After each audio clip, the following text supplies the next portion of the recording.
Hey guys, Daniel and Corey here from Tackle Warehouse Video Department. We are usually behind the scenes, operating camera and organizing all the vlogs, but we got to do a little fun fishing with the guys from Mustad, right? Yeah.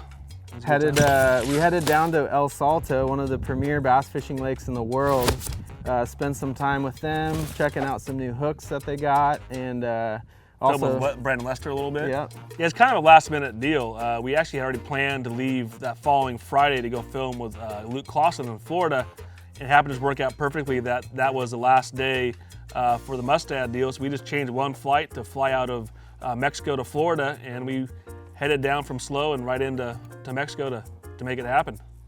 So this was my first time visiting El Salto. Corey, you'd been there once before. There were some travel warnings issued, but we weren't gonna let that get in the way of us catching some big bass, so we decided to jump on the plane, head down there.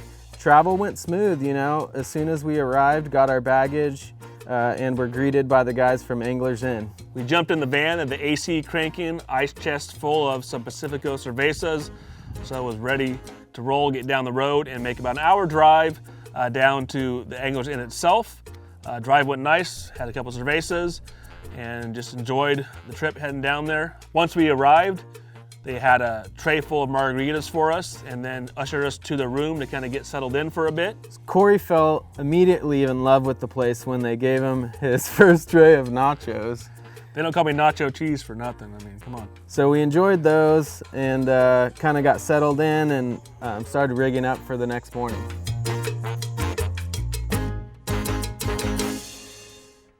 Had a chance to kind of check out the area and kind of see what was going on, you know, lake levels, conditions, whatnot. That time of year, normally the lake is kind of low, which we kind of expected, but you know, we're there late January, and it's supposed to be kind of a post-spawn, pre-spawn, spawn, kind of everything going on kind of bite. So we was really looking forward to getting everything rigged up and heading out in the morning.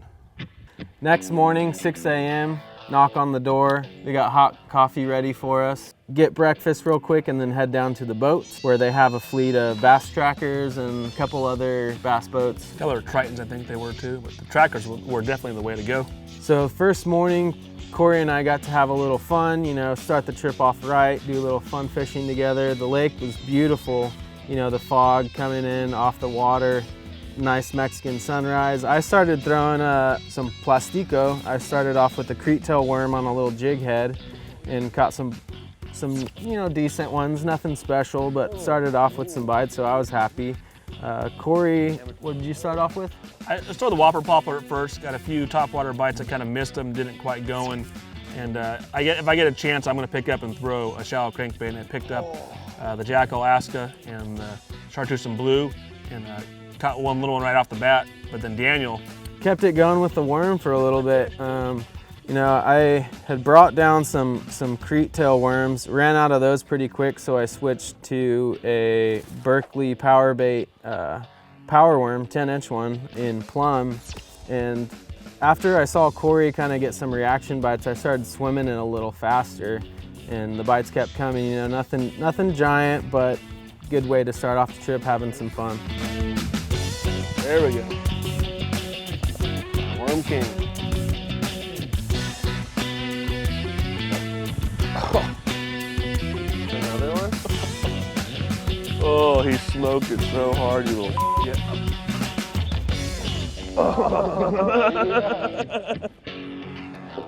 That was cool. Barely hooked. Nice. Good one.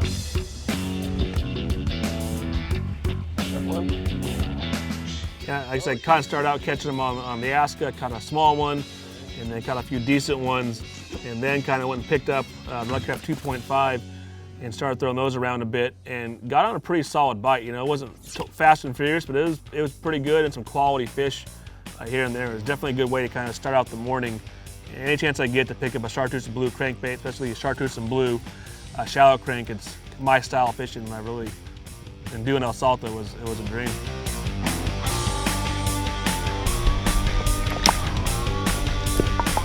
So a little bit about the jig head that I was using. I had never thrown them before, but I was on our website checking out heads that would match up with a larger worm or swim bait. and stumbled upon the Fintech Title Shot Magnum jig, which is fitted with a massive 8/0 Mustad Ultra Point wide gap hook. This thing was made for fisheries like El Salto. It worked perfectly for what I was doing down there, and they come in 1/2 ounce and 3/4 ounce, as well as 4 colors to match whatever plastic you choose to pair with it. Same kind of thing on the shallow crankbaits, that they come with some Mustad hooks. We change them out to the KBD round bends just to get a little more bite on the hooks. And even the smallest one I caught in the morning, they all stayed hooked up, got on every one in the boat. So I was catching some good numbers on the worm, but Corey put me to shame with the big bass. I think like what, a 6-pounder, and then ended up with another nice one, close to 7 pounds. Yeah, one about probably 6, and it caught him in probably 6 inches of water or less, and then not even 10 casts later, caught another quality one right around the next little bend. And all on that chartreuse and blue crankbait. That was kind of just the deal. And once I caught that first few fish in the morning, I wasn't gonna put down that shallow crank, and I went to town with that thing. Yeah, that was a good call, and you know, that first session we had together was a great time, really set the mood for the rest of the trip. Nice! Woo!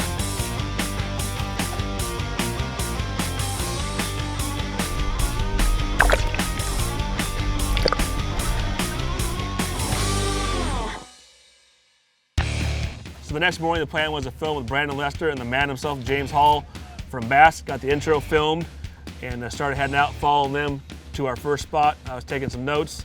Daniel was shooting the sunrise and some B-roll for the heading out to the spot. There's probably about a dozen boats all taking off at once, so we kind of lost them. Yeah, we were kind of doing our thing, you know, getting stuff ready, and told the guide who to follow. But we pull up to the first spot. They were not there. So for the next couple hours, we looked for them, couldn't find them. Pulled in at lunchtime, met them there. They're smiling at us, thinking that we lost them on purpose, but I guess they had a ridiculous crank bite going on that we missed out on. But luckily, one of the GoPros that we had rigged before we took off was rolling. It was crooked.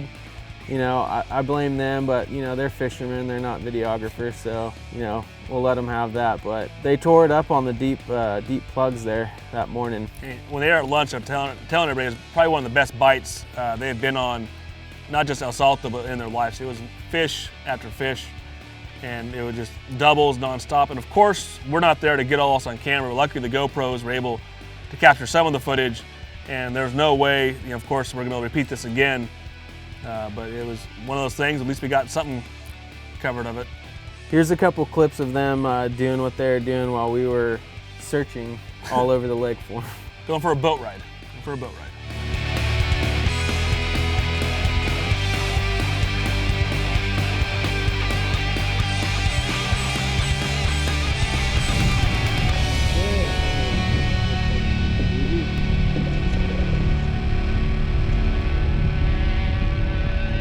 So after lunch, I headed out with James and Brandon to try and recreate what they had done that morning. So these two pals headed out and we went to a spot where I saw something that I had never seen before. I mean, I've seen schools fired up. This was 2 guys at the front of the boat trading off on fish after fish. Usually on our vlogs, I'm waiting around a little bit for something to happen, but this was non-stop action the whole time, double up after double up. We were able to get a vlog in about 45 minutes. We have a 2-part series on our YouTube channel, so be sure to check that out. But here's some clips from that day. Whenever you think back to why do you want to go to Lake El Salto? That's because of moments like this. Yeah. Come here, buddy. You have about one of these moments per trip. Nice. Now you and I, we're on already moment number 2 like this on this trip. That's right. Dang, my biggest one of this school. Oh, mama. Ooh, look at that fatty. Some of these fish hit like they're big, and some of these fish are just big. Oh, look, he got another one.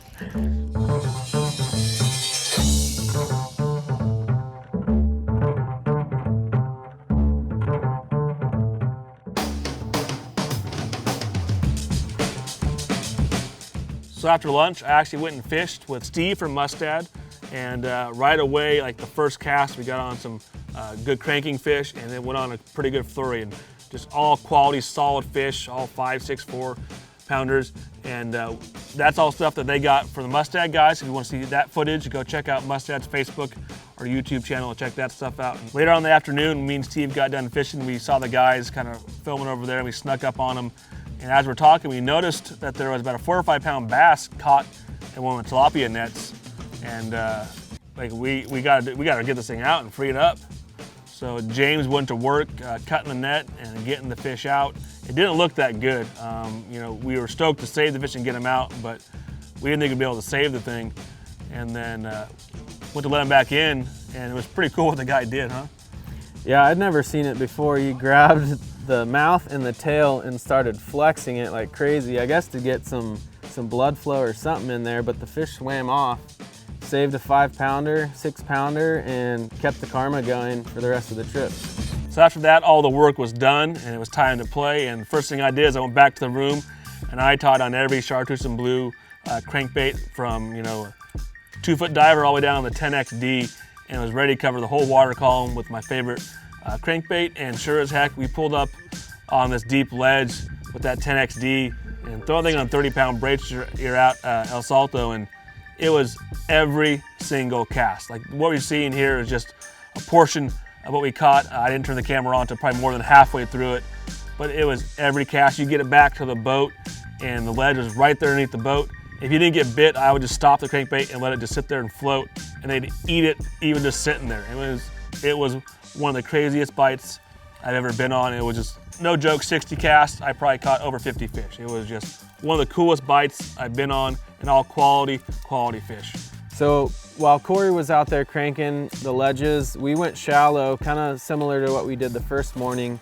I threw the Demiki D-Pop 70 for a little bit, caught some fish on that with JD Blackburn, and then also got to throw the Z-Man Diesel chatterbait, which I picked up, I think in Alabama or something, and finally got to use it out there. Pretty cool little combo for you guys wanting to get into chatterbait fishing. And then ended, my nicest fish of the trip was on this big bite suicide shad, weedless weighted swim bait hook from Mustad, and you could throw that thing anywhere. I was throwing it shallow and around stick ups and stuff, and had a great time doing that.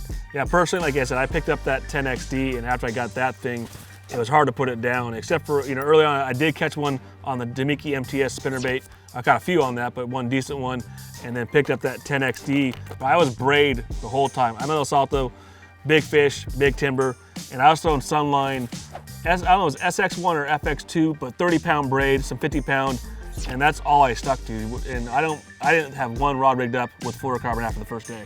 Yeah, same here. I was using Sunline. They've been good to us, and I love their product, so always use Sunline. I was throwing the SX1, the chatterbait and the swim bait, and then also some of the FC Sniper, you know, when I was throwing the worm and stuff, which was perfect, matched up. We didn't fly any rods down there. We had loaners from Anglers Inn, which is awesome. They got the St. Croix outfitted down there. They got all Mojo bass rods, you know, anything that you'll need.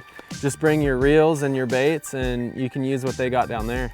For throwing the cranks, my main rod down there was actually 7.6 medium heavy, just regular casting rod.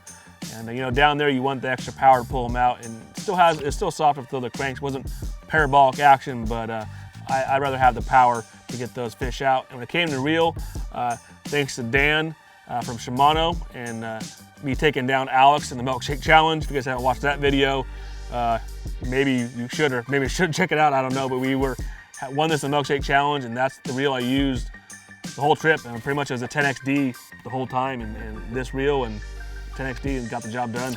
Yeah, I mean, many people don't throw crankbaits on braid, but it seemed to be working for you, as you guys could see, which was cool. You know, always learning something new out there on the water. You know, our time at Anglers Inn was amazing. I want to go there every vacation now, and I would if I could, but hopefully we'll be back there someday. The food and drink, what do you think about that? Food and drink was amazing. You know, like I said, it's all inclusive, so once you get there, I mean, you might pay a little more to get to Anglers Inn, but I definitely say it is worth it, hands down, to go there. Amazing food, drinks. The only thing that's not and gets included is if you want to get a massage, that's a little extra, and that was definitely a way to end the trip, was getting that massage on that last day, because all those big fish and big cranks, I was pretty sore. And I'm looking forward to getting back there again at Anglers Inn with Mustad, and can't wait to next time, because that was a blast. Yeah, thank you guys very much, all you guys from Mustad and Anglers Inn. I think we got some giveaways, so if you like and share this video, share, tag a friend. Sorry, I should know this. You should. We've done this a few times. You give Whitner crap all the time about this, and now you're screwing it up. So like Daniel was trying to say, make sure, like, share, tag a friend for your chance to win some Tackle Warehouse swag and some Tackle Warehouse gift card. And make sure to turn in I don't want to say Tackle Warehouse again. Tune in next week. See you guys. We're out.